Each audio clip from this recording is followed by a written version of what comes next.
Arya Quinn had never believed in blind dates. To her, they were just well-intentioned disasters, two strangers pretending not to notice how badly they wanted to escape. But that night, under the soft glow of Giovanni's chandeliers, she found herself sitting at a table for two, waiting for a man whose name she could barely remember. Her best friend had begged her into it. "You've been alone too long, Arya. Try something human for once." Something human. The phrase echoed in her mind as she adjusted the cuff of her emerald green dress. She didn't need romance. She needed silence, routine, the safety of predictability. Yet here she was, surrounded by laughter and candlelight, an island of calm in a sea of people chasing connection. She checked the time again. 7:05.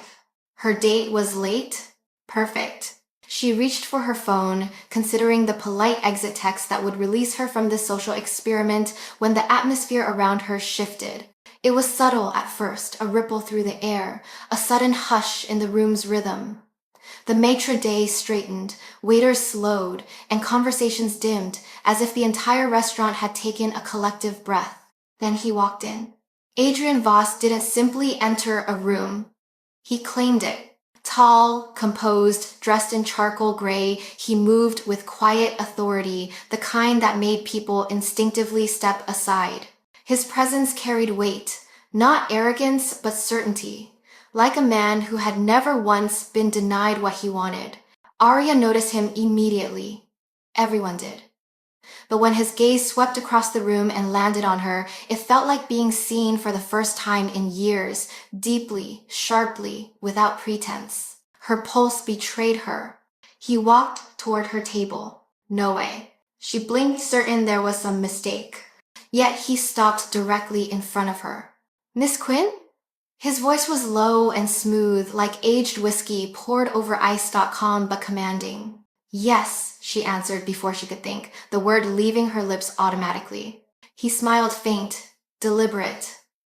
"Apologies for the delay. Traffic was inconvenient." Arya hesitated. Traffic?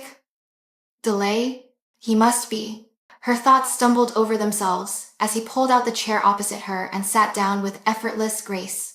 For a moment, neither spoke. The candle between them flickered, casting gold light across his sharp features, the strong jaw, the shadow of a scar near his temple, the controlled stillness of a man used to being obeyed. "So," she said finally, desperate to fill the silence, "should we start with polite small talk or skip straight to the part where one of us lies about how great this is going?" A corner of his mouth lifted, not quite a smile. "I prefer honesty." "Good," she replied, forcing herself to meet his eyes, "because I'm not good at pretending." He studied her for a long second. "You're not what I expected." She tilted her head slightly. "Is that good or bad?" "Undecided," he said, his voice softer now, curious rather than cold. The waiter appeared, nervous and eager. "Would you like to start with wine, Mr. Voss?" Arya froze mid-breath. "I'm sorry," she said slowly. "Did you just say Mr. Voss?" The waiter nodded, oblivious.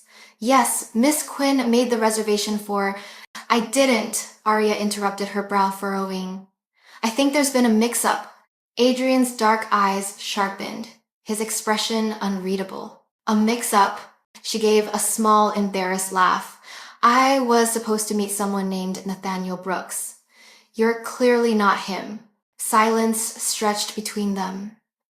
Then, unexpectedly, Adrian laughed, quiet, rich, the kind of sound that didn't belong to a man like him. It broke the tension like sunlight through clouds.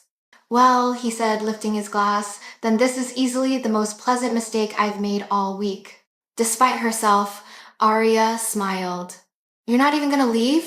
"Should I?" he asked, his tone almost playful. "The food here is good, and my actual dinner companion is 20 minutes late. Why waste the table?" She shook her head in disbelief. "You're impossible. Only when it's worth it." He gestured to the waiter. "The lady will have the risotto ai funghi, and bring us the Barolo 12. Arya raised an eyebrow. "You're ordering for me now?" "I'm improvising," he said smoothly, "since our evening has taken an unexpected turn." She could have left. She should have. But curiosity anchored her to the seat. There was something magnetic in his composure, something dangerous yet strangely gentle beneath the surface. She decided to stay just long enough to figure him out. They spoke about unimportant things, books, travel, music. He listened intently, never interrupting, never boasting. When he did speak, his words were measured, deliberate. She noticed his hands elegant, steady, but with faint scars across his knuckles. A contradiction in flesh. An hour slipped away unnoticed. When the waiter cleared their plates, Adrian leaned back, studying her like a riddle he wasn't sure he wanted to solve. "You're different," he said simply. "Everyone says that before they leave," she replied lightly. "But I'm not leaving," he said, and something in his tone made her believe him. When the bill came, he didn't ask. He just signed, rose from his chair, and extended his hand. "May I walk you out, Miss Quinn?" She hesitated, then nodded. The city outside was cool and silver under the streetlights. They stopped near the curb where her car waited. For a moment, neither moved. The night hummed between them, charged and quiet. "It's strange," she said softly. "I was supposed to meet someone else." Adrian's gaze held hers, steady and unflinching. Then perhaps fate made a better choice. Her breath caught. For the first time in years, she didn't want to return to her carefully ordered solitude. When he stepped closer, his voice dropped to a murmur. "Good night, Arya." She didn't remember telling him her first name. And as she drove away, heart unsteady and mind racing, she couldn't decide what unsettled her more, the mistake that had brought him to her table, or the feeling that none of it had been a mistake at all. 3 days passed, but the night at Giovanni's refused to fade. Arya Quinn had replayed it more times than she cared to admit, the way his voice slid through the quiet like smoke, the small, deliberate smile, the moment he said her name as though it were something rare and valuable. She told herself it was nothing. A strange evening, a charming stranger, an accident.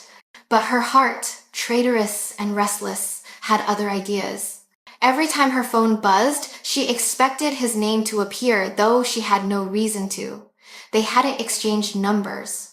They hadn't even promised to meet again. Still, her pulse jumped with every notification. It was absurd.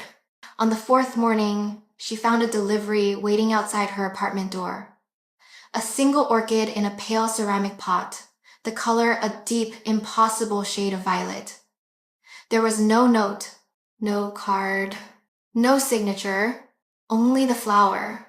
Arya stared at it for a long moment, a chill running through her chest. She didn't need a name. Somehow she knew exactly who had sent it. The orchid was elegant, quiet, deliberate like the man himself. A message written without ink, I remember. She placed it on her windowsill where the early sunlight caught its petals, turning them to soft fire. And just like that, the line between reality and memory blurred a little more. Meanwhile, across the city, Adrian Voss stood before a floor-to-ceiling window that overlooked the skyline, a kingdom of glass and steel. The gray suit hung perfectly on his frame. The cufflinks understated platinum, the tie knotted with precision. Every detail of his appearance was a statement. Order, control, restraint. But his thoughts were chaos. Leon, his head of security, entered silently. "You asked for the report." Adrian turned slightly. "Arya Quinn." Leon nodded, placing a slim folder on the desk. 32 years old. Art curator. Runs a small gallery in Tribeca. Clean record. Lives alone.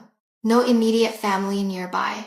Adrian flipped the folder open. There was a photograph clipped to the first page Arya at some exhibition, her hair swept back, her gaze distant and thoughtful. She looked nothing like the women who usually occupied his evenings. There was no armor, no practiced charm, just authenticity, and that was the problem.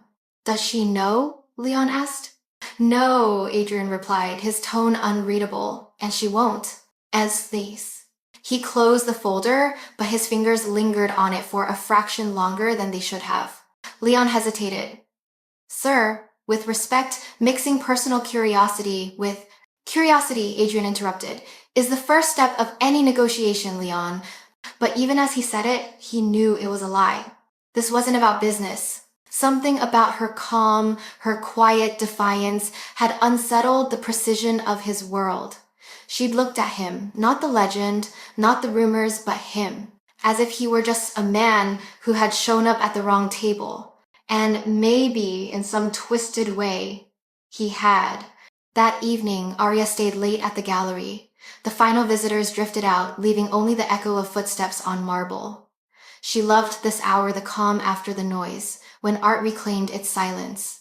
She locked the doors, dimmed the lights, and stood for a moment in front of a painting she'd never been able to sell a storm over a dark sea, one ray of light cutting through the clouds. Something new can grow after a storm. The words slipped unbidden into her mind. She didn't know where they came from. Outside, thunder rolled in the distance. Her phone vibrated, unknown number. She hesitated, thumb hovering over the screen. Then she answered, "Miss Quinn." The voice was unmistakable, low, steady, velvet-lined with steel. For a heartbeat, she couldn't speak. "Adrian, so you remember me," he said. There was a hint of amusement in his tone, but beneath it, something quieter, relief.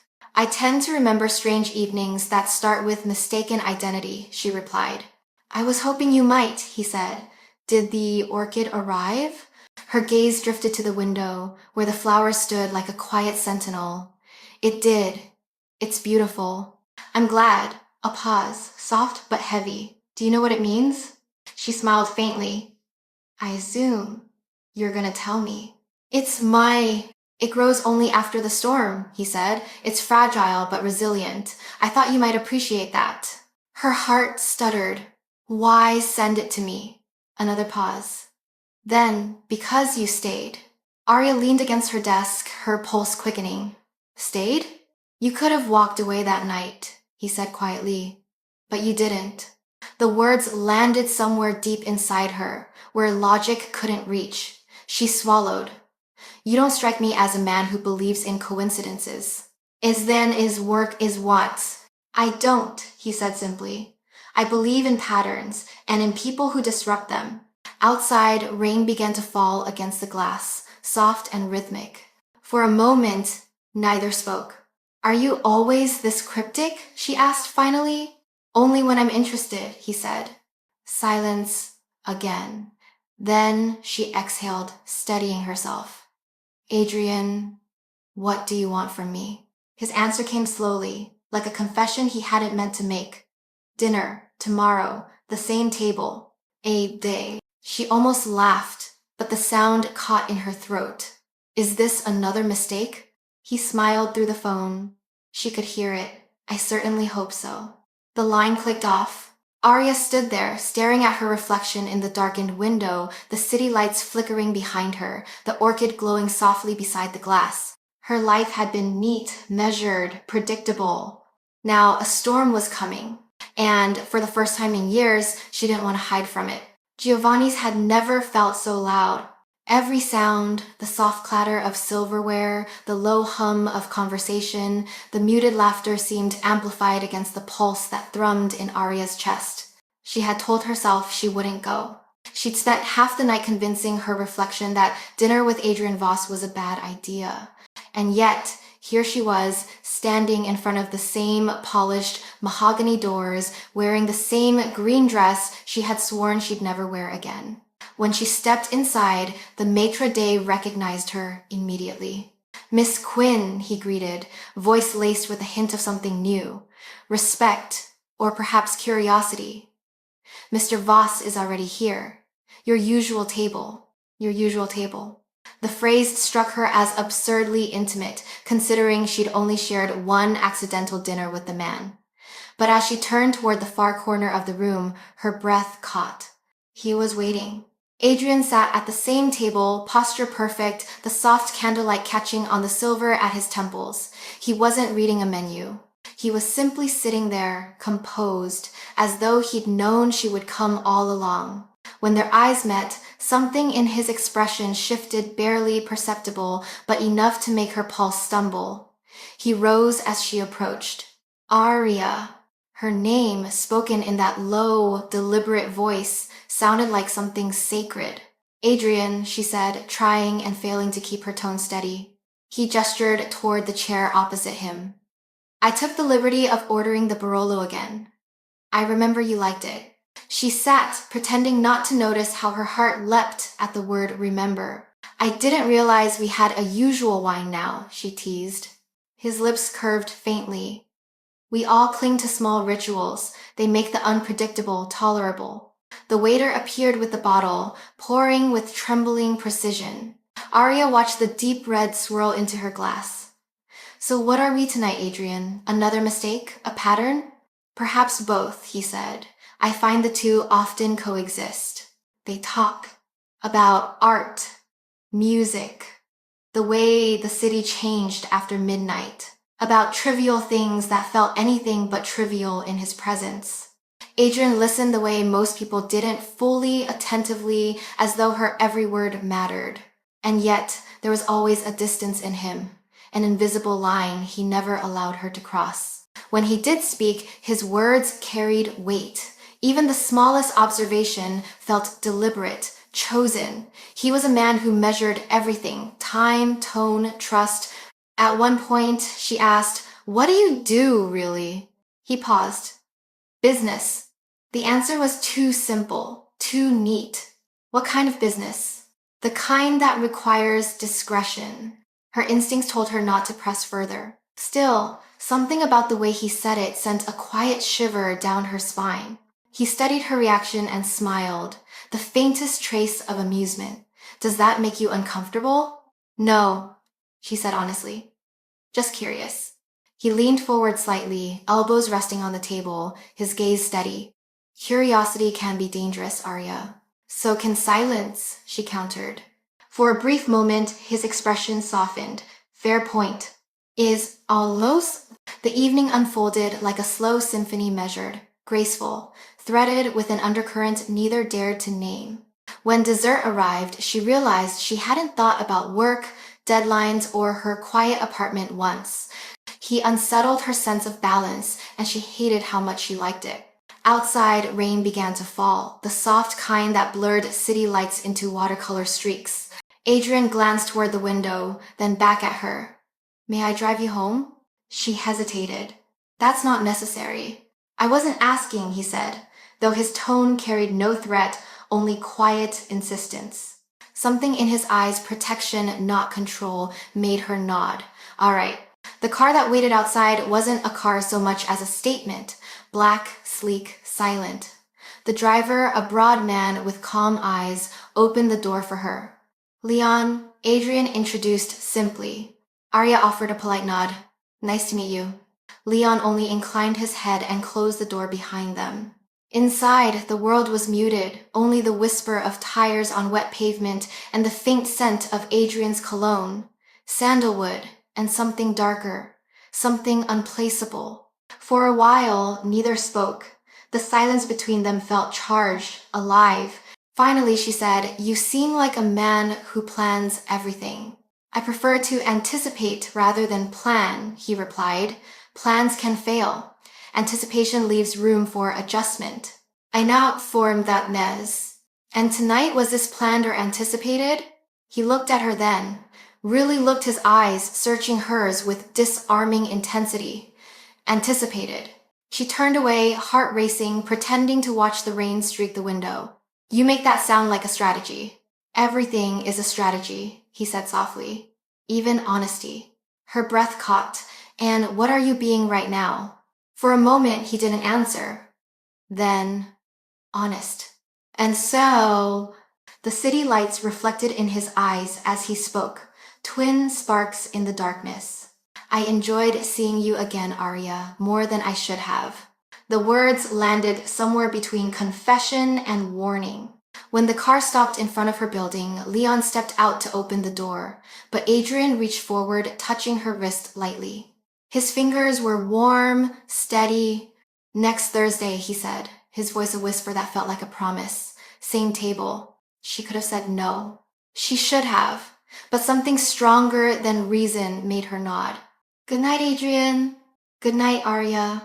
She stepped into the rain, heart hammering, pulse alive with something dangerously close to anticipation. From the car window, Adrian watched her walk toward the door, her figure framed by the glow of streetlights. Leon waited until she disappeared inside before speaking. She's not like the others. Adrian's gaze didn't waver.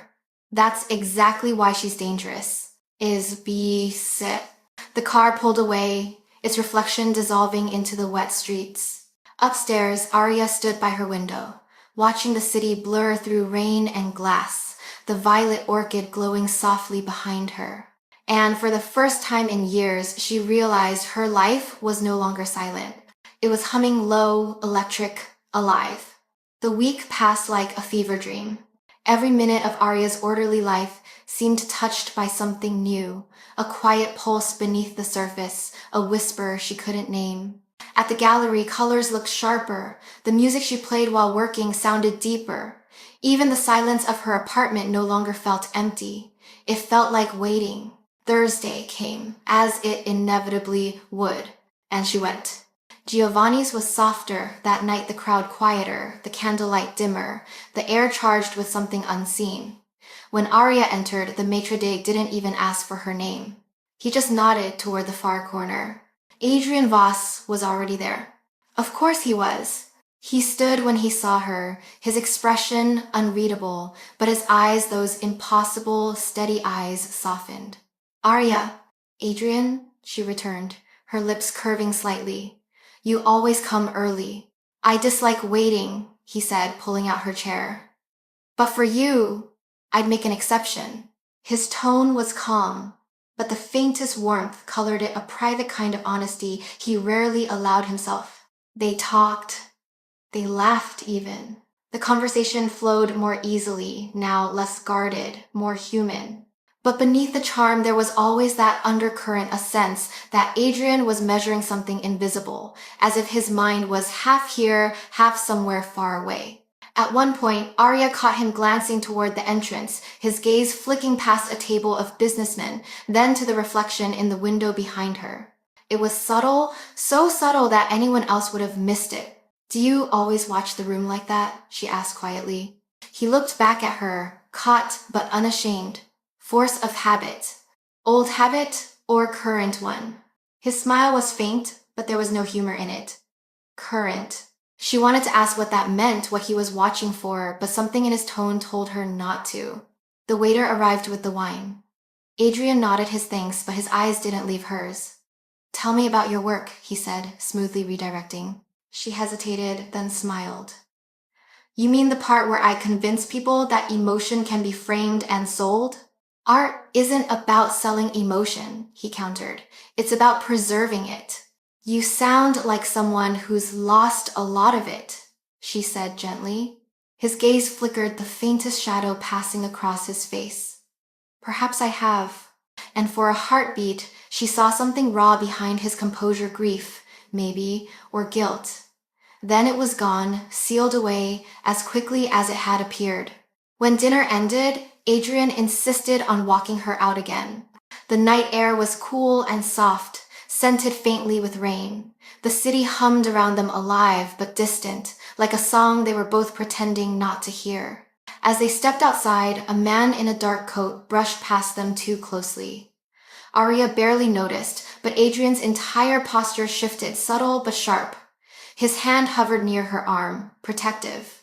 The man kept walking, vanishing into the crowd. Adrian watched him until he disappeared, then turned back to her with that same calm that wasn't quite calm. Friend of yours? She asked lightly, trying to cut the tension. Not mine, he said, but someone's. Is that supposed to be comforting? No. Something about the way he said it quiet, factual, sent a chill down her spine. He looked at her then, the softness returning. I didn't mean to alarm you. You didn't, she lied. They reached her building. The sleek black car idled at the curb, the driver Leon visible behind the wheel. Adrian stopped, turning to face her. You should know something about me, Arya. That sounds ominous. It's not, he said softly. It's just fair. He searched her face, his expression unreadable. My world isn't simple.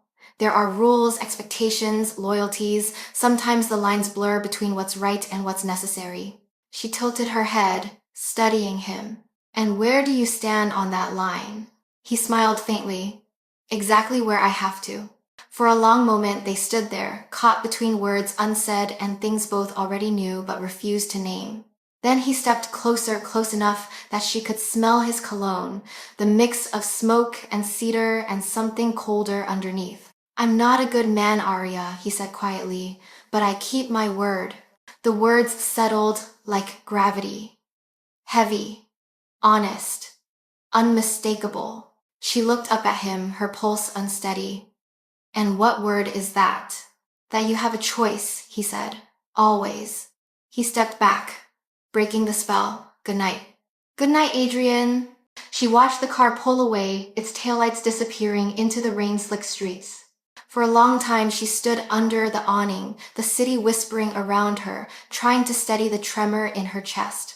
When she finally climbed the stairs to her apartment, she found herself glancing through the window before turning on the lights. A black sedan was parked across the street, its engine off, its windows tinted. Maybe it was coincidence, maybe not. Arya watched it for a long time, the faint reflection of the violet orchid glowing beside her on the glass. She told herself it was nothing, but somewhere deep down she already knew she was standing at the line between light and shadow, and Adrian Voss was on the other side, waiting. The orchid had begun to bloom, each petal unfurled like a secret, slow and deliberate, its violet color deepening under the morning light. Arya found herself drawn to it every day before work, fingertips brushing its smooth surface as if it were a living pulse. It shouldn't have meant anything. It was just a flower. And yet, somehow, it did. Since that night with Adrian, her world had taken on strange new edges. She caught herself looking over her shoulder when walking home, noticing small things she'd never seen before. A parked car that lingered too long, a man at the cafe who seemed to be reading without turning the page. Maybe it was nothing, maybe it wasn't. But none of it frightened her. It only made her more curious about the man who had quietly rewritten her sense of safety. On Tuesday, the gallery was nearly empty. A soft rain blurred the windows, and the quiet hum of jazz from the corner speaker filled the silence. Arya was adjusting a framed photograph when her phone rang an unfamiliar number. She hesitated, a flicker of recognition in her chest before she even answered. Hello? Arya. His voice was a gravity that pulled her breath away. Deep, composed, unhurried, the same voice that lingered in her mind whenever the world fell still. For a moment, she said nothing. Then, softly, you always call without warning, don't you? Warning ruins the surprise, he said. There was a smile in his tone, restrained, but real. She sat on the edge of her desk. And what's the surprise today? I wanted to know if you're well. That's not a surprise, she replied. That's polite. Perhaps, he said, but I don't do polite, Arya. I do deliberate. Her lips curved despite herself. So this call is deliberate? Everything I do is deliberate, he answered. Then Keter, including you. She froze. The words landed like heat beneath her skin. Before she could respond, he added, I'm calling about the orchid. The orchid? Yes, has it opened yet? Her gaze drifted to the window, to the bloom glowing softly against the rain. It has, she said. This morning. Good, he murmured. Then it's time I told you what it means. Arya leaned back, eyes half closed. You mean it's not just a random exotic flower you send to women you confuse at dinner? He laughed quietly. No, it's rarer than that. It grows only in one place, from the roots of trees that survived a wildfire. They call it the phoenix orchid. She frowned. You're making that up. I'm not, he said. It only blooms after destruction. Something must burn before it can exist. Her heart caught. That's poetic. Or tragic, he said. She hesitated. And what does that have to do with me? He was silent for a long moment. When he finally spoke, his voice was softer, stripped of its usual composure. Because I think you understand what it means to rebuild, to start again after the fire. Her throat tightened. She thought of her past, the heartbreak she never talked about, the quiet years she'd spent hiding from herself. How could he possibly know? Adrian, she whispered, you barely know me. Maybe, he said. Or maybe I just see clearly. The rain deepened outside, the world narrowing to the sound of his voice and the steady rhythm of her breathing. You shouldn't be calling me like this, she said finally, though her voice lacked conviction. I know. It's dangerous. For you or for me? She almost smiled. I'm not sure. Neither am I. There was a pause long enough that she thought he might hang up. But then his tone shifted. Darker, heavier. Arya, he said, has anyone been watching you? The question sent a chill through her. What do you mean? Anything unusual, cars outside, people you don't recognize. Her eyes flicked to the street below. The same black sedan was parked across the road again, the windows reflecting only rain. I thought I imagined it, she said slowly. But yes, there's been a car there, the same one, for days. He didn't answer at first. When he did, his voice had hardened. That shouldn't have happened. Adrian, what does that mean? It means I'll handle it, he said. Don't worry about it again. Something in his tone, flat, controlled, lethal, made her heart race. She heard him exhale, the sound closer, more human. You're safe, Arya. I'll make sure of it. You can't just... I can, he interrupted gently. And I will. The quiet stretched again, full of words neither of them dared to say. Finally, she spoke. You sound like a man used to control. Abel is... I sound like a man used to losing it, he said, voice low. And I don't intend to lose it again. When the call ended, the silence in the gallery felt different, charged, electric, alive. Arya stayed still for a long time, phone in hand, eyes on the rain. She should have been afraid, she should have walked away. Instead, she found herself whispering his words back into the quiet. Something must burn before it can exist. Her gaze shifted to the orchid, vivid, defiant, beautiful. And for the first time, she wondered if Adrian Voss hadn't just sent her a flower. Maybe he'd sent her a warning. Or worse, an invitation. The orchid stood on Arya's windowsill, luminous in the afternoon sun, too beautiful, too still. She stared at it, as if it might hold the answers she couldn't ask aloud. Her mind refused to rest. The phone call, his words, the sudden shift in his voice when he'd mentioned the car outside, they replayed over and over like a haunting melody she couldn't shake. That night, sleep wouldn't come. The rain had stopped, but her thoughts moved like a storm. She sat at her desk, opened her laptop, and typed his name. Adrian Voss. For a moment, the screen showed nothing. Then results began to appear, articles, interviews, fragments of a man's life spread across the digital landscape like shattered glass. He was everywhere yet nowhere. A ghost with a public face. The first article was from a business magazine dated 5 years ago. Voss Enterprises expands global holdings and unstoppable rise. A photo accompanied it. Adrian at a ribbon-cutting ceremony, shaking hands with city officials. The same calm expression, the same composed gaze. The next headline came from a smaller publication. Local community center funded by Voss Foundation opens in Queens. Another photo. Adrian again smiling, almost reluctantly surrounded by children holding balloons.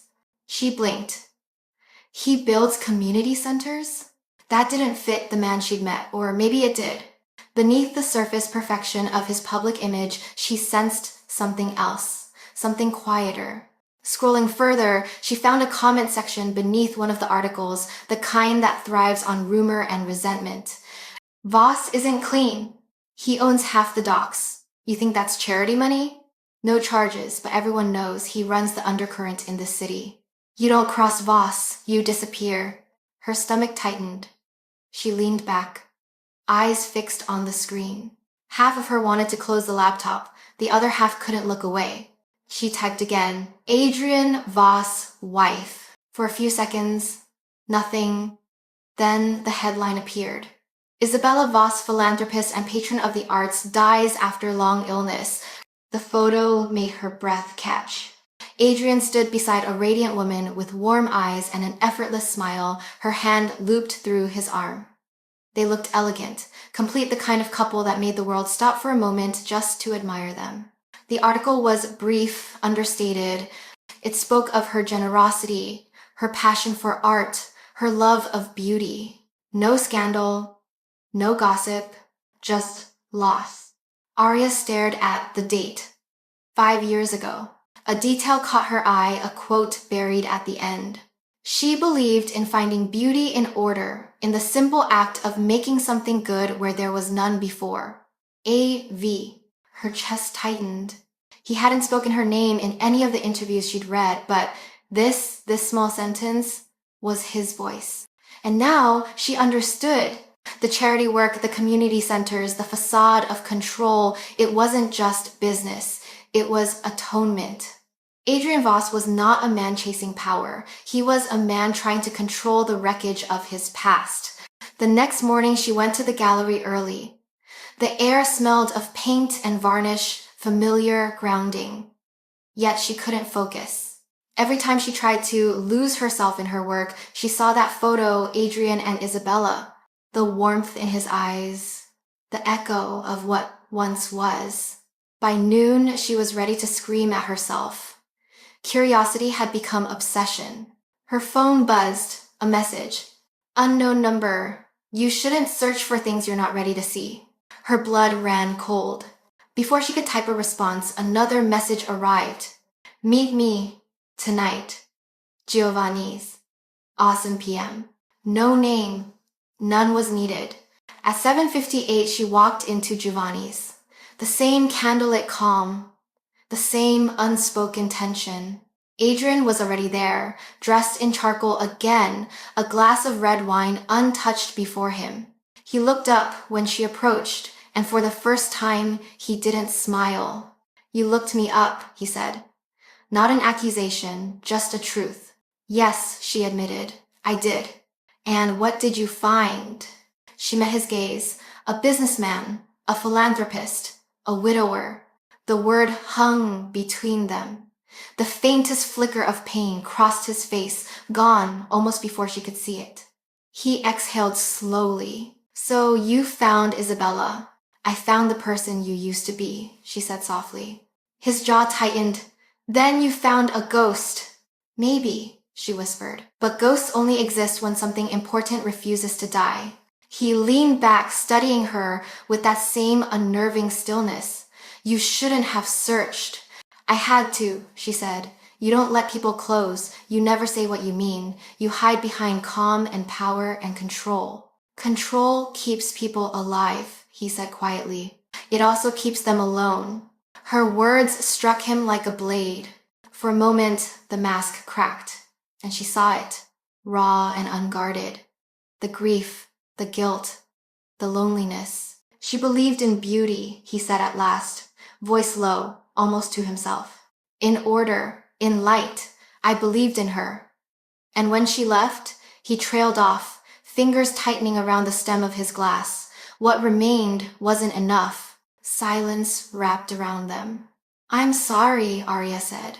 He looked up, and for the first time, his gaze was human, no steel, no power, just quiet exhaustion. Don't be, he said. You didn't cause the fire. They left together, walking into the night. The city was still damp, reflecting fragments of light across wet pavement. Halfway down the block, he stopped, turning to her. This life I lead, it's not simple, Arya. It's not safe. I know, she said. Being seen with me has a price. She stepped closer, eyes steady. Everything worth something does. For a heartbeat, neither moved. Then his hand brushed hers, tentative, uncertain, as though touching her might undo him. I don't know what this is, he said softly. It's a beginning, she replied. He let out a breath that sounded almost like a laugh. I haven't had one of those in a long time. Maybe it's time. The light from a passing car washed over them, gilding the space between their faces. For one suspended moment, he looked at her not like a man accustomed to control, but like someone finally losing it willingly. God help us both, he murmured. Then he stepped back, his composure returning. Go home, Arya, please. She wanted to argue, but something in his tone, protective, final, stopped her. When she reached her door that night, she stood for a long time, staring at the orchid on her windowsill. Its petals had begun to wilt slightly at the edges, their color deepening into something richer, more dangerous. She thought of his voice, his grief, the look in his eyes when she said, beginning. Maybe everything beautiful was born from what burned. Maybe the orchid wasn't just a warning. Maybe it was a promise. The days after their last conversation felt strangely weightless, as if the world had shifted its balance, and she was walking on the edge of it. Arya Quinn told herself she wouldn't go back to Giovanni's. She told herself 100 times. But when Thursday came, her feet carried her there before her mind could stop them. The maitre d' greeted her with the same quiet familiarity, though this time there was no surprise in his eyes. Your table, Miss Quinn, he said softly, and it felt like a statement, not a question. Adrian was already waiting. He sat in his usual corner, the candlelight tracing the lines of his face, a face made for stillness, for control. But not tonight. There was something different about him. The tie was gone. His sleeves were rolled up slightly, his composure dimmed to something almost human. When he looked up, the corner of his mouth lifted. You're late. She smiled faintly. I wasn't sure I was coming. I was. It's Arjen. Confident, aren't you? Hopeful, he corrected, and there was no arrogance in it, just quiet truth. He rose and pulled out her chair. The wine's already breathing, he said. Of course it is, she teased. You probably had it ordered days ago. He sat back down. Old habits. Controlling ones? Necessary ones, he replied. I like to be prepared for the unpredictable. Arya tilted her head, eyes narrowing slightly. Then you shouldn't like me very much. He met her gaze. On the contrary. Dinner unfolded like a quiet conversation between two storms, restrained, charged, inevitable. He asked about her work, her childhood, the kind of questions that sounded casual but carried weight. She answered honestly, surprising even herself with how easily the words came. When she asked him about his day, he deflected smoothly, artfully, with the skill of a man used to keeping secrets. But tonight, she wasn't willing to let him hide. Tell me something true, she said. He looked at her. Everything I've told you is true. Then tell me something real. He exhaled slowly, swirling the wine in his glass. The candlelight flickered across the deep red liquid, catching the faint tremor in his hand. Isabella, he said finally. The name landed softly, but it carried the weight of years. She was my wife, he continued, voice low. She saw the world the way artists do, as if beauty were a kind of salvation. She believed that order and light could fix anything. Arya said nothing. She used to bring me here, he went on, every Thursday. Said the food reminded her of Florence, where she studied. I hated it at first, the noise, the pretense, but she loved it, so I came. He looked up then, meeting her eyes. After she died, I stopped. For 5 years, I couldn't walk past this place without feeling like the walls would remember me. Then why now? She asked gently. Because I saw you sitting here, he said simply. And for the first time, it didn't feel like a tomb. The words broke something open inside her, a mix of sorrow and warmth she didn't know how to name. I'm sorry, she whispered. He smiled faintly. Don't be. She would have liked you. 'Cause I'm curious? Because you're honest, he said. She believed honesty was a rare kind of art. They fell into silence. It wasn't uncomfortable. It was the kind of silence that comes when two people finally stop pretending not to care. After a while, Adrian spoke again. Do you believe people can change, Arya? Yes, she said, but only if they stop trying to be perfect. He nodded, looking down at his hands. I've built an empire on control. But control doesn't change you. It just cages what you are. And what are you? She asked quietly. He looked up, his eyes steady, unguarded. A man trying to remember what it's like to feel something without calculating it first. Arya's chest tightened. You're doing fine, she said softly. For the first time, he laughed, not the quiet, polished sound she'd heard before, but something real, raw, startlingly human. You make it sound easy. It isn't, she said, but it's worth it. They left the restaurant together. The city had quieted, its noise replaced by the hum of distant traffic and the rhythmic click of her heels against the pavement. Adrian didn't offer his arm. He didn't need to. Their steps matched, perfectly synchronized, like they'd been walking together for years. At the corner, he stopped. The wind caught his hair, ruffling the composure he wore like armor. Arya, he said, her name almost a sigh. I need you to understand something. Go on. And as a mentis, the world I live in, it isn't just business. There are people who would use anyone near me to get what they want. I've spent years keeping distance so that no one could ever be used that way again. She understood what he wasn't saying. You're warning me off. He nodded once. Trying to. And how's that working out for you? He smiled. Just barely. Badly. Then maybe stop trying. For a moment, he said nothing. Then, slowly, he reached out and tucked a stray strand of hair behind her ear, the touch gentle, careful, reverent. Her breath caught. Arya, he murmured, you have no idea what you're getting into. Maybe I do, she whispered. Maybe that's why I'm still here. The silence that followed was alive, trembling with all the things they couldn't say. Then he leaned in, his forehead nearly touching hers, his voice a whisper against the night. God help us both. What are our G's? Later, alone in her apartment, Arya stood by the window. The city lights blinked like scattered stars. On the sill, the orchid glowed faintly in the dark. She touched one of its petals, feeling the soft texture beneath her fingertips. It was still blooming, still surviving, still beautiful. She smiled faintly, whispering to herself, maybe we all are. The storm arrived just as the city was falling asleep. Thunder rolled across the skyline like a warning, distant but steady, and rain lashed the streets in silver sheets. Arya stood at her window, watching the water run down the glass. The world outside looked blurred, dreamlike. She had just finished closing the gallery, but her mind wasn't on the art show or the invoices waiting on her desk. It was on him. It always was now. She told herself she wouldn't see Adrian again, that it was safer, cleaner, logical. But logic had become meaningless since the moment he'd said her name like a secret he was trying to keep.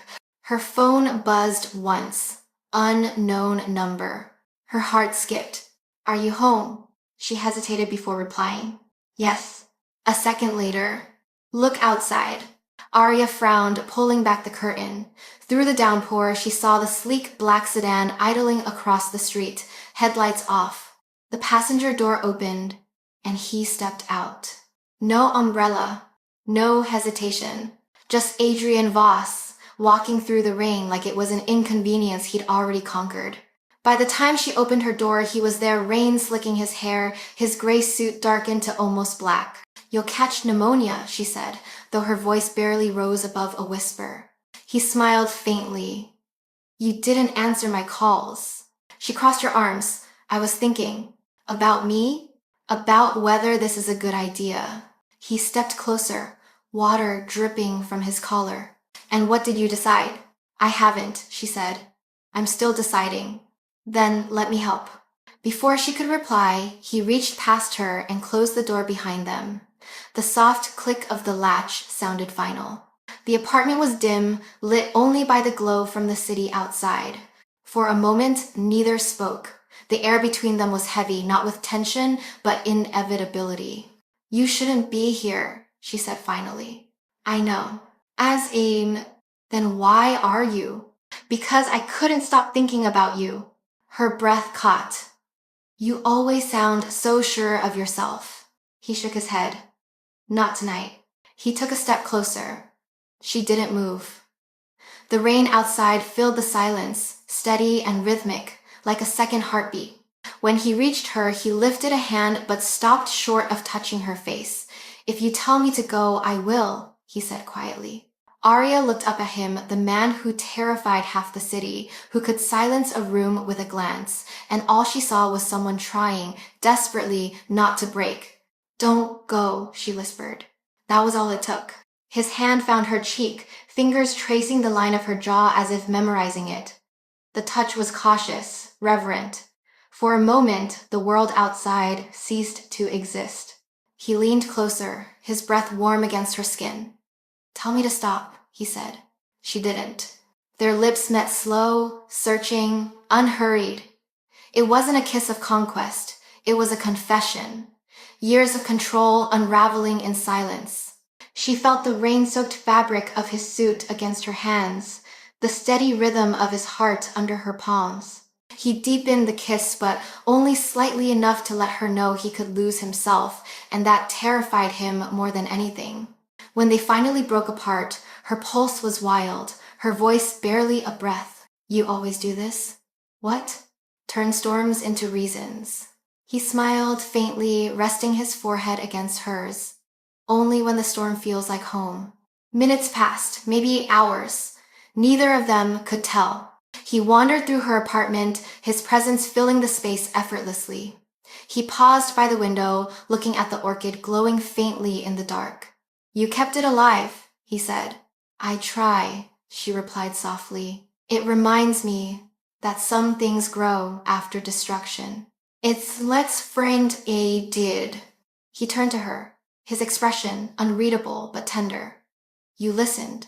"I always listen." He stepped closer again, slower this time. His hand brushed hers, and for a moment, everything else faded. The thunder, the rain, the city itself. "Arya," he said, her name a whisper caught between warning and prayer. "You should know the people who watch me, the ones I keep at bay. They'll start watching you too." "I know," she said, surprising herself with the calm in her voice. "And you're not afraid?" She looked up at him, her eyes steady. "I've been afraid for a long time. It didn't make me safer." Something in him broke at that. His composure slipped, and for the first time, she saw the man beneath all the armor.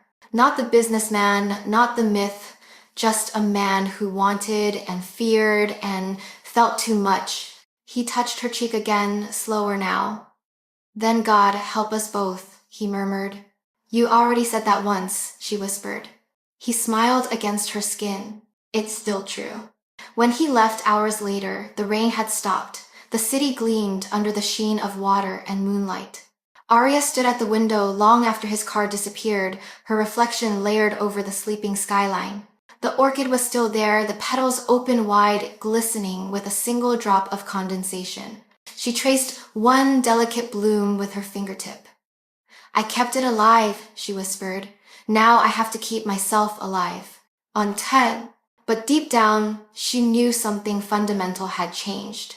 Adrian Voss wasn't just a man she'd met by accident. He was the point of no return. And for better or worse, she had just crossed it. The morning after the storm, the world looked washed clean. The city shimmered under a pale sun, puddles reflecting fragments of the sky. Arya Quinn stood at her window, coffee cooling in her hand, watching the street below. The orchid caught her eye, still blooming, resilient, a single drop of water clinging to its petal like a secret that refused to fall. Last night felt impossible now. A man who didn't believe in coincidence had stood in her apartment and kissed her like the world might end if he didn't. And then he'd left, vanishing into the rain without a word of promise or explanation. But something of him lingered in the air, in her heartbeat, in the way her silence no longer felt empty. At the gallery, life returned to its rhythm, or tried to. She smiled at clients, discussed lighting angles with assistants, and reviewed contracts, all while the echo of his voice pulsed in the back of her mind. It wasn't just memory now, it was awareness. When she left work that evening, a black sedan idled across the street. It was subtle tinted windows, engine running, driver invisible. She told herself it was coincidence. The next night, it was there again. And the next, by the fourth night, she stopped pretending not to notice. She walked home slower than usual, feeling the weight of unseen eyes on her back. When she reached her building, a figure stepped out of the shadows, tall, broad, wearing a dark coat. She froze. "Miss Quinn." The voice was calm, deep, familiar. It was Leon Adrian's driver. Her heart thudded. "You scared me." He inclined his head, unbothered. "Apologies. I'm here to ensure that doesn't happen again." "It's what? By giving me a heart attack?" His mouth twitched, the closest thing to humor she'd ever seen from him. "Mr. Voss asked me to watch over you." "Watch over," she repeated. "That's a nice way of saying follow." Leon didn't deny it. "You're not safe, Miss Quinn. He believes someone's been keeping an eye on you." "I've confirmed as much." Her pulse spiked. "Who?" "I don't know yet, but I will." And Derry. She wanted to argue, to tell him this was madness, that she didn't need a shadow assigned to her, but the truth was, part of her wasn't surprised. She'd felt it coming, long before the cars started appearing. This was Adrian's world creeping closer, step by step, until it finally touched hers. "Does he know I've seen you?" she asked quietly. Leon nodded once. "He asked me to make sure of it." "Of course he did," she muttered. "He probably knows what I had for breakfast, too." "Light. Eggs," Leon said evenly. Arya blinked.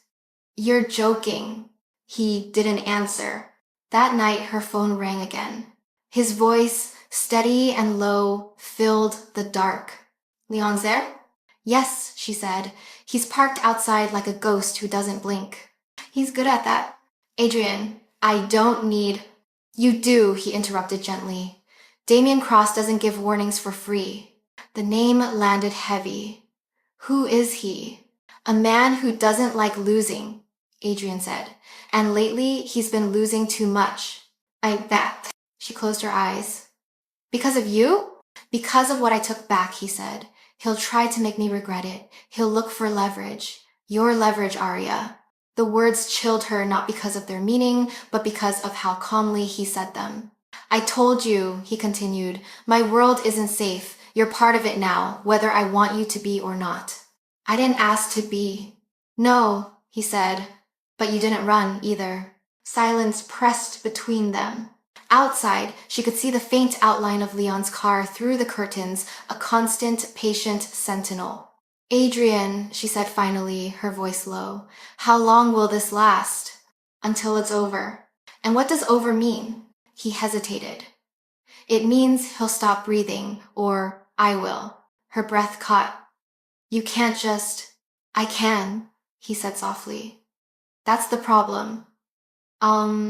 She wanted to be angry, to scream that this wasn't her fight, but deep down she knew she'd already chosen her side. "Then be careful," she whispered. There was a pause, and when he spoke again, his voice was warmer, almost tender. "Always." He hung up before she could respond. The following days blurred together. Leon became part of her routine, silent, constant, a figure always one step behind. He wasn't intrusive. He didn't speak unless spoken to. But every time she saw him, she was reminded that her life was no longer her own. And yet, she didn't hate it. Because beneath the unease was something unexpected, safety. For the first time in years, she wasn't alone. On Thursday, she returned to Giovanni's. Adrian was there, of course. He always was. The waiter poured their wine and vanished. For a while, they said nothing. The storm between them had quieted, replaced by something steadier, connection, trust, the fragile beginning of something that neither of them dared name. Finally, she spoke. "You were right." "About what?" "The watching. The car." "Leon." He nodded slightly. "I know." "Do you always control the people you care about?" He looked at her, unflinching. "No. Only the ones I can't afford to lose." Her pulse jumped. "That's not an answer." "It's the only one I have." She studied him for a long moment, the way the candlelight softened his edges, the way the danger in him never truly left. "You're impossible," she said quietly. "I've been told." Despite herself, she smiled. "You make it very hard to stay angry." "Less." "That's strategy," he said, smiling back. "Everything is." When dinner ended, he walked her to the door as usual. The night was calm, the air clean from the week's storms. "Leon will drive you home," he said. "You don't trust me to cross the street alone?" "I don't trust the world not to try something in those 10 steps." She rolled her eyes, but she didn't argue. At the car door, he stopped her with a hand at her wrist. "Aria." She looked up. "Whatever happens next, remember this. You still have a choice." Her breath caught. "Do I?" "Yes," he said softly. "But every choice has a shadow." Later, as Leon drove her home, Aria stared out the window. The city lights blurred into streaks of gold and white, reflections dancing across the glass. She thought of the men who watched, the cars that followed, the world closing in around her, and of the man who had drawn her into it with a single mistake at a dinner table. Her reflection stared back at her, faint and ghostly. The orchid's color burned into her memory. She whispered to the glass, to herself, to the dark, "I see the shadows now." And somewhere, beneath the hum of the city, she was certain they saw her too. The gallery smelled faintly of varnish and old paper, a scent Aria Quinn had always loved. It meant order, calm, beauty. But today the silence felt wrong, too still, too expectant. Rain streaked the front windows, muting the city beyond. She stood at her desk, trying to focus on a new exhibit proposal, but her thoughts kept circling back to him, to Adrian's voice, low and steady over the phone 3 nights ago. Damien Cross doesn't give warnings for free. She had repeated the name in her head ever since, turning it over like a coin, trying to understand what kind of man it belonged to. Now she didn't have to imagine. The doorbell chimed. A man in an immaculate suit stepped inside. He wasn't like Adrian. Adrian's power was quiet, controlled, effortless. This man's confidence was performative, sharp around the edges. He looked like he enjoyed being watched. "Miss Quinn," he said smoothly, "it's a pleasure to finally meet you." She frowned. "Have we met?" "Not officially," he said, offering a smile that didn't reach his eyes, "but I feel as though we have something, or rather someone, in common." Her pulse quickened. "You're Damien Cross."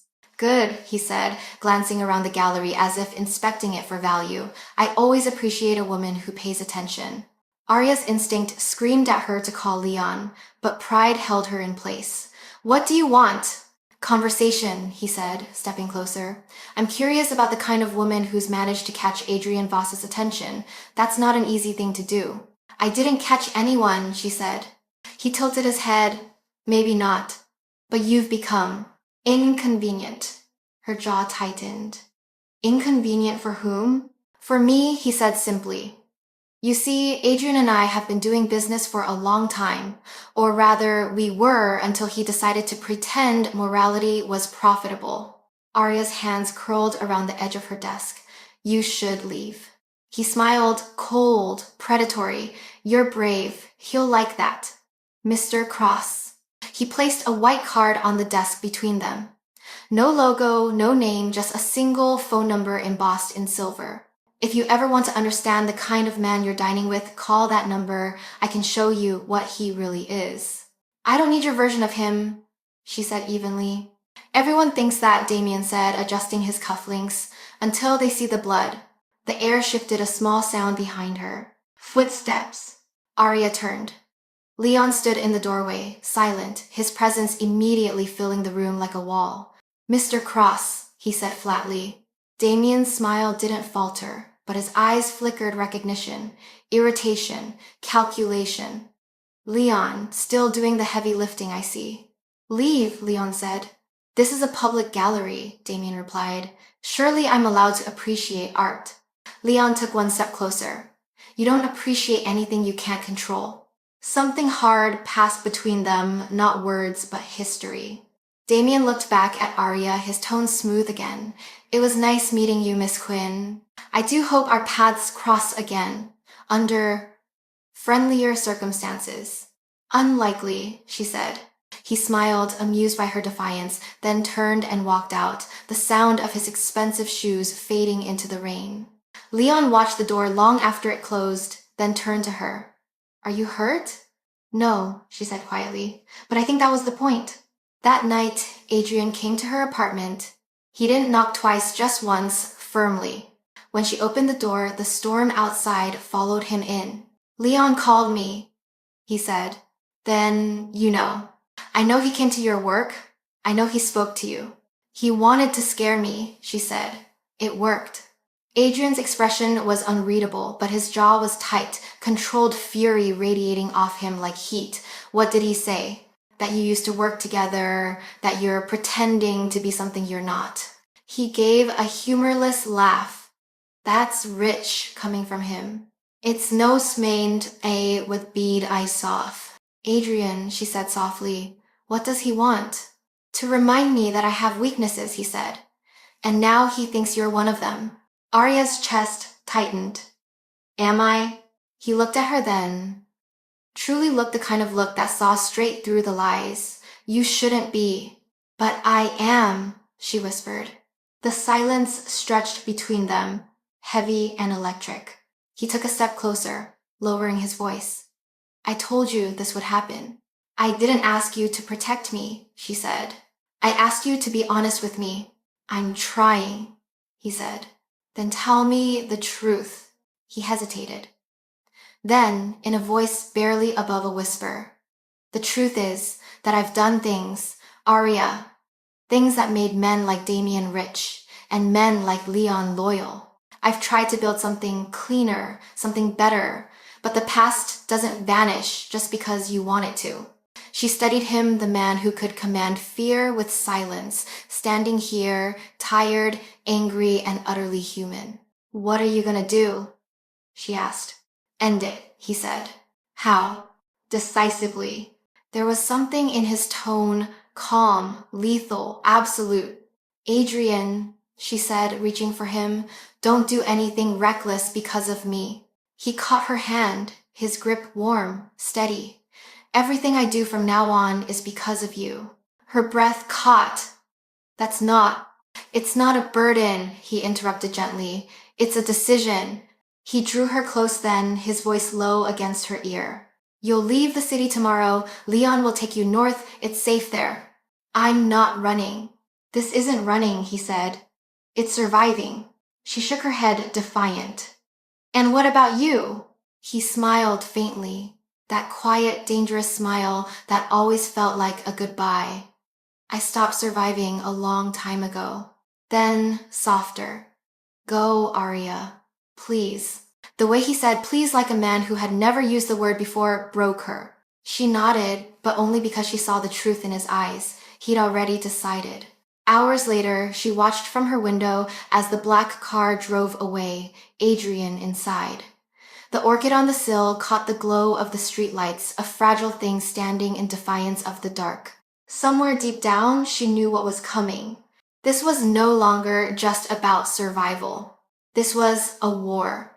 And love, real love, had just become the most dangerous weapon of all. The road out of the city stretched endlessly, cutting through mist and pine. Arya Quinn sat in the back seat of the black sedan, her hands clasped in her lap. The morning sky was heavy with gray, pressing down on the world in silence. Leon drove, as always, steady and wordless. He hadn't said much since Adrian had handed her the small overnight bag and told her simply, you'll be safe there. Safe? The word felt fragile now, like glass under too much pressure. By the time they reached the cabin, the sky had turned to silver. The place stood on the edge of a lake, so still it looked like it had forgotten how to move. The air was cold, scented with pine and rain. This is it? Arya asked, stepping out. Leon nodded.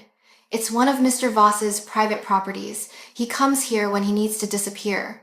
She looked around the water, the quiet, the endless trees. He hides well. Leon's gaze softened just slightly. He doesn't hide, Miss Quinn. He withdraws. There's a difference. He carried her bag inside, placed it by the couch, and handed her a phone. There's only one number saved. Use it if you need anything. Groceries are stocked. Security is automated. No one knows this location but him and me. And you'll be outside? He gave a short nod. Always. She wanted to ask if that meant he ever slept, but she already knew the answer. The first night was the hardest. The silence pressed in, vast and unnatural after years of city noise. She tried reading, tried cooking, but everything felt like pretending. The lake outside reflected the moon, perfectly still, unbroken, endless. She sat by the window, knees drawn to her chest, the phone on the table beside her. He hadn't called. She told herself she didn't care, but when the phone finally rang near midnight, she almost dropped it in her haste. Arya. His voice. Low, quiet, grounding. Adrian. She breathed his name like an exhale. Are you all right? Yes, he said, for now. She frowned. That's not comforting. I didn't call to comfort you. Then why did you call? To hear your voice, he said simply.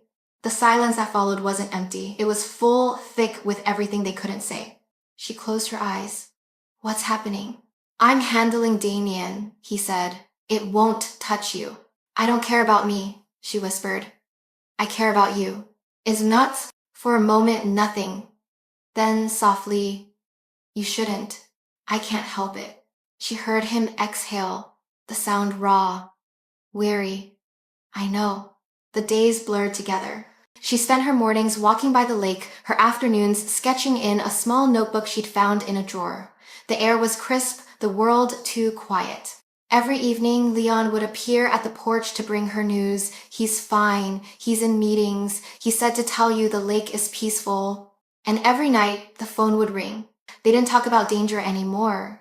Instead, they talked about everything else. Art, music, the smell of rain, the color of sunrise over the city. Once, she asked, did Isabella ever come here? The silence that followed was long. She designed it, he said finally. Every line, every window, every piece of wood. She said it should be a place where even silence feels alive. She was right, Arya said softly. It does. She believed in peace, Adrian said. I've never been very good at it. Maybe you just never had the right company.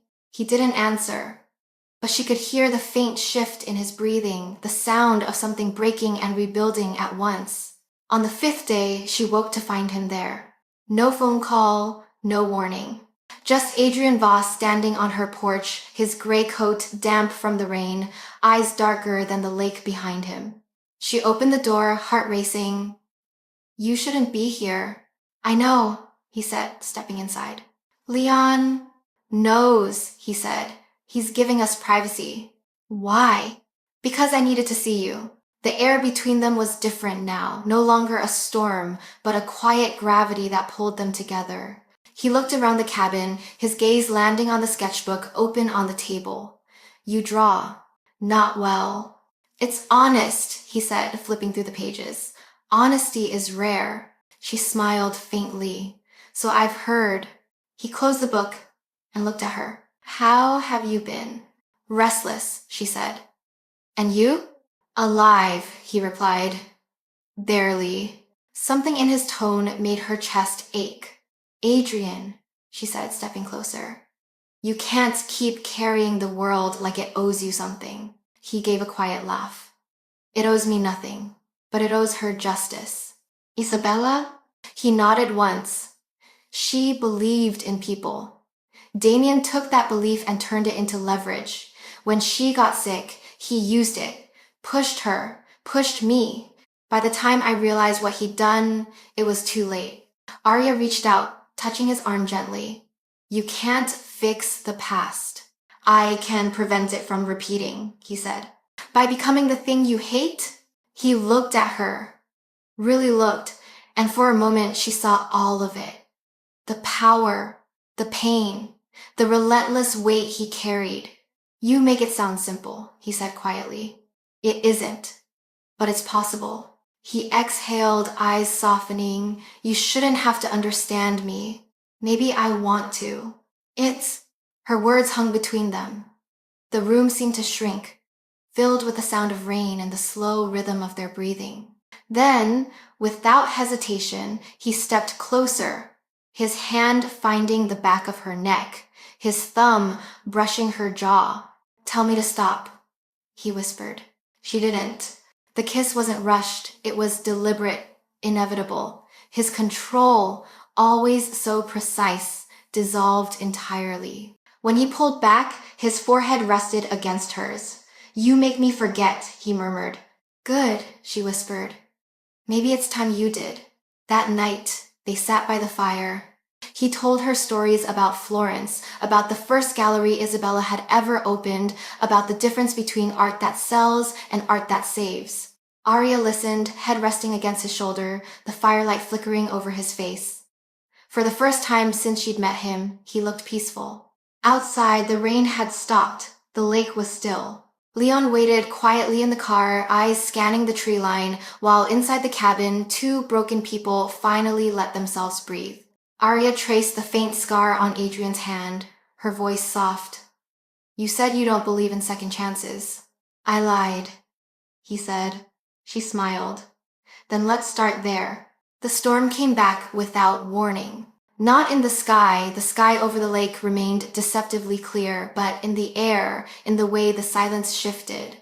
It began the morning Arya found Leon standing at the edge of the property, phone pressed to his ear, expression carved in stone. He hung up the moment he saw her. "Is something wrong?" she asked. His eyes flicked toward the cabin, then back at her. "You should stay inside, Miss Quinn." "Leon," she said quietly, "don't do that. Don't pretend I can't handle the truth." He hesitated. Then, reluctantly, "Something's happening in the city." Damien Cross made his move. Her pulse quickened. "What kind of move?" "The kind that draws blood," he said. "Mr. Voss is handling it." She stared past him toward the still lake, where the morning sun rippled across the surface. It looked too calm, too perfect, and for the first time, she hated it. By noon, the first news alert appeared on her phone. Business magnate Adrian Voss under investigation for alleged financial misconduct. She read it twice. Then again. The article was filled with accusations, shadowed sources, half-truths wrapped in speculation. Damien's fingerprints were all over it. Her hands trembled as she scrolled through the photographs, grainy images of Adrian leaving an office, one of him shaking hands with a politician, another of him at a charity gala. Each caption twisted something innocent into something damning. Sources close to the investigation suggest that Voss's philanthropic ventures may have been used as cover for organized criminal activity. The phone slipped from her hand and landed on the couch with a soft thud. "Damn it," she whispered. That night, Adrian didn't call. The silence stretched, cold and unbearable. She sat by the fire, staring at the flames, trying to convince herself that no news was good news. But deep down, she knew better. When the phone finally rang, it wasn't Adrian. "Miss Quinn." Leon's voice was lower than usual. "Where is he?" she asked. "He's fine," Leon said, and she could tell by the careful precision of his tone that it was a lie. "Leon, he asked me to remind you to stay inside. Whatever you see on the news, whatever you hear, do not leave the cabin." "Tell me the truth," she demanded. "Is he hurt?" A long pause. Then, quietly, "Not yet." The line went dead. The hours that followed stretched like years.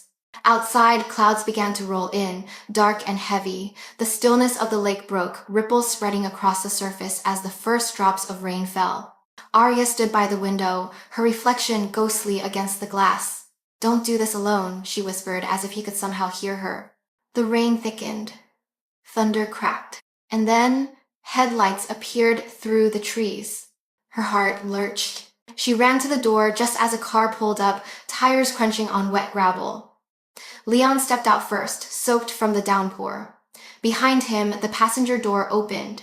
Adrian. He looked exhausted. His gray suit rumpled, his knuckles scraped, the edge of a bruise along his jaw. But he was alive.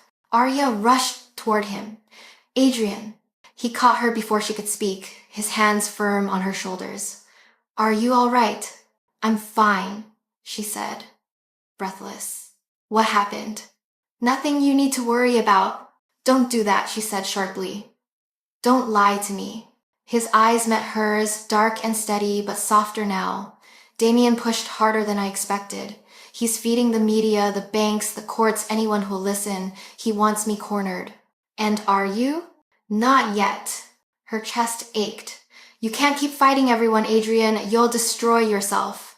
He smiled faintly, the kind of smile that wasn't joy, but habit. That's the idea. I'll free of Midday. Don't, she said, her voice breaking. Don't you dare say that. He reached up, brushing a raindrop, or maybe a tear from her cheek. Arya, you were supposed to be safe here. I am safe, but you're not. He didn't answer. Instead, he pulled her into his arms. The rain soaked through their clothes, the wind tearing at the edges of his coat. But for a moment, none of it mattered. Her voice was muffled against his chest.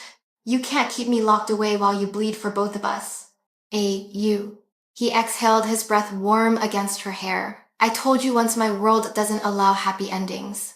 Then we'll change it, she said fiercely. Together. He looked down at her, as if trying to decide whether she was naive or miraculous. You make it sound possible. It is, she said, but only if you stop pretending you're invincible. For a long moment, he just stood there, the rain streaking down his face, eyes full of something that looked like surrender. Finally, he said quietly, I can't promise you peace. I don't need peace, she whispered. I just need you to come back. Later inside, she tended the cut on his hand, the small scrape at his temple. He sat still while she worked, the storm raging beyond the windows. What did you do? She asked softly. What I had to. Which means Damien won't be sending anyone else to your gallery. She froze, the antiseptic pad trembling in her fingers. You. He caught her wrist gently. Don't ask questions you don't want answers to. She looked up at him, eyes searching his face. You think I can't handle the truth? I think the truth might make you see me differently. Her voice was steady. You're wrong. He smiled faintly, tiredly. I hope so. When she finished, he caught her hand, holding it between his. You shouldn't be here when this ends. I'm not leaving, she said. You said that before. You said, and I'll keep saying it until you believe me. Something flickered in his eyes, then not defiance, not control, something closer to faith. He leaned forward, pressing a slow kiss to her forehead. You shouldn't love me, he murmured. Too late, she said. The fire crackled softly behind them, the storm outside roaring louder than before. But inside the cabin, for the first time, Adrian Voss stopped trying to fight the inevitable. He held her close, and for one fragile night, the war paused. When morning came, the storm had passed. The sky was washed clean again, pale and empty. Arya woke to find Adrian standing by the window, his back to her, the lake calm once more. What now? She asked. He didn't turn. Now I finish what I started. By ending Damien? He nodded. He's already crossed too many lines. She stood, wrapping her arms around herself. And after that, he looked at her reflection in the glass. After that, maybe we get to start over. She stepped closer, her voice soft. That's all I want. He turned finally, eyes dark and resolute. Then pray the storm doesn't come back. Outside, thunder rumbled faintly in the distance, a low, distant echo that promised it would. The lake had become a memory by the time Arya returned to the city. The still water, the quiet air, the nights by the fire, all of it faded like a dream that vanished when daylight came. In its place waited noise, flashing cameras, and whispers that followed her down every street. She'd insisted on coming back. Adrian had argued, of course, but she'd seen the exhaustion in him, the constant vigilance, the need to control every detail of their world, and she'd known she couldn't hide while he faced the fallout alone. So she came back to face it with him. The first time she saw her own name online, it didn't feel real. Mystery woman linked to Adrian Voss surfaces amid criminal probe. The article showed a blurry photo of her leaving her building weeks ago, head bowed, coat drawn tight. The comments beneath it made her skin crawl. She shut her laptop, heart pounding. It wasn't just his world anymore. It was theirs. That evening, a message came through the encrypted phone he'd given her. Osem, Bama Giovanni's, Same table. Her pulse quickened. She didn't know if it was wise. She went anyway. Giovanni's hadn't changed, but everything else had. Reporters lingered outside, cameras slung around their necks, pretending not to notice each other. Inside, the air was thick with curiosity. People looked up when she entered, quick glances, whispers that broke and reformed behind polite smiles. Adrian was already there. He rose as she approached, his expression composed, but the fatigue around his eyes betrayed him. He looked less like the unshakable man who once commanded every room and more like someone who'd been fighting too long with too little rest. "You shouldn't have come," he said quietly. "You asked me to," she replied, taking her seat. "I wanted to see you," he admitted, "not for you to be seen." She glanced around every flicker of movement, every half-turned head. "They're watching us." "They always do," he said. "The trick is pretending not to notice." "Does that work?" "For a while. I might think." The waiter approached, nervous. Adrian ordered the Barolo without looking at the menu. Routine, habit, control. Arya watched him carefully. "How bad is it?" He gave a small, tired smile. "Bad enough that every ally wants distance and every enemy wants proof." "And you?" she asked. Still standing. She reached across the table, fingers brushing his. "You don't have to keep pretending you're indestructible." His eyes softened. "And you don't have to keep being brave for me." Too late for both of us then." He almost laughed, but it came out as a sigh. "You realize what sitting here means, don't you? To them, it looks like defiance. To me, it looks like risk." "Maybe it's both," she said. For a moment, the noise around them faded. The restaurant, the whispers, the world, it all disappeared until there was only the candlelight between them and the memory of that first mistake that had brought them here. Adrian broke the silence. "Damien's people are pushing harder. Leaks, false witnesses, fabricated accounts. I can contain most of it, but not all." "You think he'll stop?" "Not until I make him." She stared at him, knowing what that meant. "And what will it cost you?" He held her gaze. "Everything, if it means you walk away untouched." Her throat tightened. "I don't want to walk away." "Arya." "No," she said firmly. "I won't live my life hiding from shadows. If being seen is the price, then fine. Let them see. A as a X." He looked at her for a long moment, the steady defiance in her eyes, the calm that unnerved him more than fear ever could. Finally, he whispered, "You have no idea how much I wish I'd met you sooner." "Would it have made a difference?" she asked. "Yes," he said. "I might have become someone worth meeting." The waiter refilled their glasses, his hands shaking slightly. The room had gone quieter. Even the air felt heavier, as though everyone could sense they were witnessing something that shouldn't exist. Power sitting across from vulnerability and calling it love. Adrian leaned forward, his voice low. "After tonight, things will move fast. Damien's losing patience. He'll make a public play. I'll end it before he does. And if you can't," he smiled faintly, "then I'll take the blame. I've carried worse." She shook her head. "You're not alone anymore. Stop acting like you are." As Long Ifang, he didn't answer. Instead, he reached across the table, taking her hand openly, without disguise or hesitation. The cameras outside would see it, they would see everything, and still, he didn't let go. For a man who had built his life on control, the act was almost revolutionary. When dinner ended, he stood and helped her from her chair. The restaurant hushed as they walked out, the whisper of power and scandal following them like wind. Outside, the streetlights glowed against the wet pavement. The photographers raised their cameras, the flashes beginning even before the car pulled up. "Adrian." He stopped, turning toward her, calm in the chaos. "Look at me." She did. "Do you regret it?" he asked. She shook her head slowly. "No. I was invisible for too long. I'd rather be seen next to you than safe in the dark." As muster. Something like pride flickered in his eyes, mixed with guilt, with gratitude, with something larger than either of them. He touched her cheek, thumb brushing her skin. Then remember this moment, because once the world sees you, it won't forget. I'm not afraid, she whispered. I am, he said. The cameras flashed again, harsh, white, endless, capturing the image of the man and woman who should never have existed in the same frame. He turned, opening the car door for her. As she slid inside, he murmured, "No matter what they say tomorrow, remember I chose this, not you." She looked up at him through the open window, rain beginning to fall again. "We both chose it, Adrian."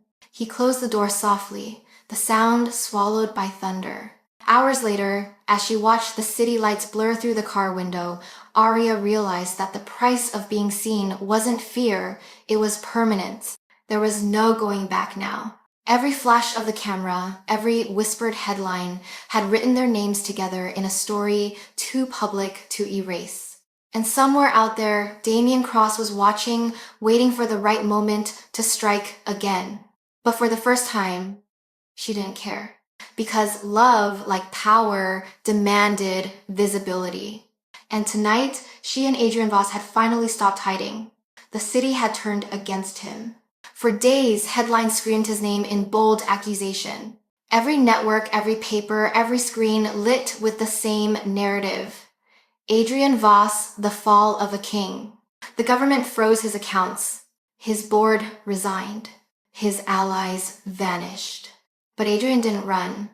He waited, because he knew exactly who had written the script, and he knew how it ended. Arya watched from her apartment, powerless. The storm outside hadn't stopped since the night they'd been photographed. Rain hammered against the windows, and every flash of lightning lit up her reflection, pale, restless, haunted. She hadn't seen him in 3 days, not since the night he'd walked her to the car and told her, "I chose this." Now every instinct screamed that something was breaking. When the knock came, she already knew who it was. Leon stood in the doorway, coat dripping, eyes grim. "He asked me to bring you." "Where?" He didn't say. She didn't hesitate. "Then take me." As posewit. The drive felt endless. The city blurred past in streaks of silver and shadow. Leon said nothing, and Arya didn't ask. When they finally stopped, she recognized the building, an old warehouse near the docks, the kind of place where whispers were currency and ghosts came to settle their debts. Inside, the air was cold, metallic. Adrian stood at the far end of the room, facing the water. Damien Cross waited opposite him, leaning against a table, hands in his pockets, the picture of practiced ease. 2 men, 1 truth. They had built the same empire. Now only one would leave it alive. Arya's heart pounded. She wanted to run to him, to pull him away from this place, but Leon's hand on her arm stopped her. "Not yet," he murmured. "He asked me to keep you safe until it's done." Safe. The word had lost all meaning. Damien's voice broke the silence first. "Impressive, Voss. Most men crumble faster when the world starts watching." Adrian didn't turn. "You mistake patience for weakness." "Patience?" Damien laughed softly. "That's what you call losing everything?" "I didn't lose everything," Adrian said, finally facing him. "You did. You lost credibility. You lost allies. You lost control, and you're too arrogant to notice." "Control?" Damien stepped forward. "You don't have any left." "Nuck, don't I?" From his pocket, Adrian pulled a small flash drive and placed it on the table between them. Damien's eyes narrowed. "What's that?" "Proof," Adrian said. "Every transfer, every account you buried under my name, every payment you authorized under someone else's, it's all there." "Bluff," Damien hissed. "Maybe, but you're the one who has to find out." Adrian leaned closer. "See, the difference between us, Damien, is that I build things that last. You burn them to stay warm. And now you're out of matches." Damien's calm cracked, just slightly. "You think you can scare me with paperwork?" "No," Adrian said softly. but the people waiting outside will. As if on cue, headlights flooded the room, black cars, government issue, engines idling. The sound of boots on wet pavement followed. Damien turned toward the noise, his composure faltering. What did you do? I gave them everything, Adrian said, including me. The realization hit Damien like a blade. You turned yourself in? Not entirely, Adrian said. I gave them enough to dismantle your network.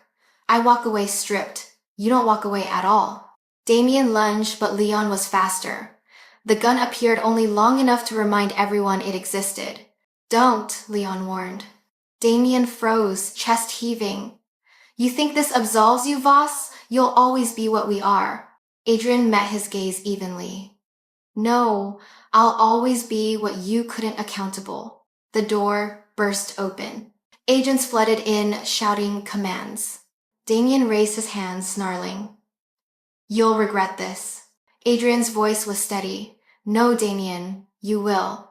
They led Damien away, his curses echoing against the metal walls until only silence remained.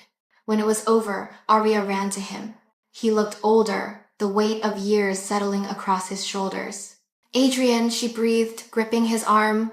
What did you do? What I had to, he said. They'll come for you next. Yes. They already have, he said with a small smile. The deal's done. I walk free, but everything else is gone. Her throat tightened. All of it? All of it, he said softly. The money, the power, the empire, it's over. Why? She whispered. He met her eyes. Because freedom isn't free, Arya. You were right. Control keeps people alive, but it also keeps them alone. I'm tired of being alive and alone. Tears welled in her eyes. You didn't have to lose everything for me. If that's where... I didn't lose it for you, he said gently. I lost it because I finally wanted something I couldn't buy. She reached up, touching his cheek. What happens now? He smiled faintly. Now I disappear for a while. They'll need a villain to balance the story, and I fit the part. But when the noise fades, I'll find you. You promise? I don't make promises, he said, eyes soft. But I keep my word. She nodded, tears falling freely now. Then go. How? He pressed his forehead to hers, his voice barely a whisper. You saved me, Arya. Not from them, from myself. Then he turned and walked toward the light spilling through the open door, rain washing over him as the agents escorted him away. Arya stood there long after the cars were gone, the echo of thunder in her chest. Leon came to stand beside her. He knew this was the only way, he said quietly. Did he tell you? Leon shook his head. He didn't have to. Hands. She looked at the spot where Adrian had stood, her voice trembling. Will I see him again? Leon's expression softened. If he said you would, then yes. She nodded, tears streaking her face. Outside, the rain eased to a drizzle. The storm had passed, but its silence was heavier than the noise before it. Arya stepped out into the damp air, her face lifted toward the fading clouds. The city lights shimmered through the mist, fragile, defiant, still burning. For the first time, she understood what Adrian had meant when he said freedom wasn't free. It was bought with truth. And tonight, he had paid the price in full. The city had learned to forget his name. Scandals faded, headlines died, and the world greedy for new chaos moved on. But Arya Quinn never forgot. It had been 6 months since that night at the docks, since flashing lights and sirens had taken him away. 6 months of silence, of empty calls and unanswered questions. She tried to rebuild her life. The gallery survived the noise. The reporters drifted away. She filled her days with work, her nights with sketches of things she couldn't say aloud, his hands, the curve of his jaw, the faint scar near his temple. The city had moved on, but her heart hadn't. On a quiet Thursday evening, she found herself standing outside Giovanni's. The rain had stopped hours ago, leaving the streets slick and shimmering under the streetlights. The restaurant looked the same, elegant, understated, untouched by time. She almost turned back. Almost.